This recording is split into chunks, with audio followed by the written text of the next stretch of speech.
وہ ایک شہزادی تھی، حسن دولت اور غرور کی علامت، اور وہ ایک فقیر، مٹی میں لپٹا ہوا، ہاتھ میں کشکول، زبان پہ صرف اللہ. لوگ ہنستے، دربار چونک گیا، بادشاہ کا چہرہ سرخ. میری بیٹی ایک فقیر سے، یہ کیسے ممکن ہے؟ لیکن شہزادی مسکرائی اور صرف ایک جملہ کہا، ابا جان، جس فقیر کے دل میں رب بستا ہو اس کا ہاتھ تھامنا بادشاہی سے کہیں بڑی عزت کی بات ہے. ایک زمانے کا بادشاہ تھا، انصاف پسند، رحم دل اور ساری سلطنت میں مشہور. اس کی ایک ہی بیٹی تھی، شہزادی ہنا، نہ صرف خوبصورت بلکہ بے حد عقل مند اور دیندار اور نرم دل. بادشاہ بڑھاپے کو پہنچ چکا تھا اور چاہتا تھا کہ اپنی بیٹی کا نکاح کسی ایسے شخص سے کرے جو صرف مال و دولت ہی نہیں، تقوی، دیانت اور عاجزی میں بھی سب سے آگے ہو. دنیا بھر سے شہزادے آئے، محل کے دربار سجے، مال و زر کے انبار پیش ہوئے، مگر شہزادی ہر رشتے سے انکار کر دیتی.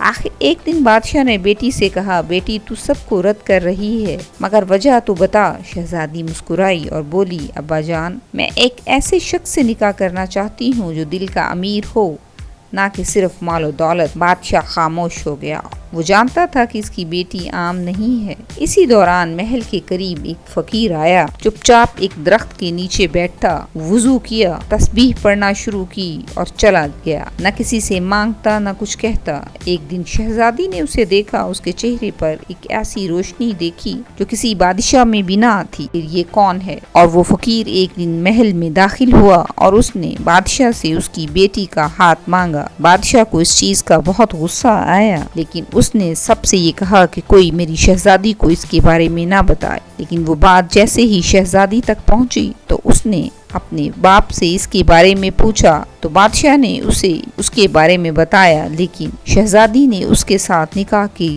ضد کر لی. بادشاہ نے اس فقیر کو قید کر دیا، لیکن شہزادی نے اسی کے ساتھ نکاح کرنے کا فیصلہ کر لیا. اور جیسے ہی وہ اس فقیر سے ملی اور اس نے اس نکاح کے بارے میں جاننا چاہا تو اس نے کہا کہ جب وقت آئے گا تو میں آپ کو بتا دوں گا.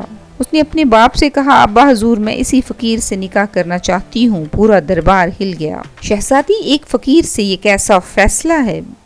بادشاہ نے فقیر کو بلایا اور اس سے پوچھا، تم کون ہو؟ فقیر نے کہا، میں صرف ایک خدا کا بندہ ہوں جو اللہ کے قریب ہونا چاہتا ہے. شہزادی بولی، مجھے ایسے ہی شخص کی تلاش تھی. نکاح ہوا، سادہ سا مگر روحانی طور پر بہت اہم تھا. وقت گزرتا گیا اور بادشاہ نے شہزادی اور فقیر کو گھر سے نکال دیا اور ان سے کہا کہ یہ محل میں نہیں بلکہ یہ اپنی جھونپڑی میں رہیں گے. وہ دونوں چلے گئے اور دن رات اللہ کی عبادت میں لگے رہے. شہزادی نے بھی کوئی گلہ کوئی شکوہ نہ کیا اس بارے میں، لیکن بادشاہ کو اپنی بیٹی کے اس فیصلے سے بہت دکھ تھا. اس نے ایک جادوگر کو ان کے پیچھے لگایا اور فقیر کو مروانے کی کوشش کی، لیکن جادوگر ان کا کچھ نہ بگاڑ پایا اور بادشاہ خود ایک جانور کی شکل میں آ گیا. اب بادشاہ کو بہت فکر ہوئی کہ میں کیا بن گیا ہوں. اس نے فقیر اور اپنی بیٹی سے معافی طلب کی. فقیر نے اللہ کے حضور دعا کی اور بادشاہ کی حالت پھر سے درست ہونے لگی. اب بادشاہ کو اپنے کیے کی بہت شرمندگی تھی اور وہ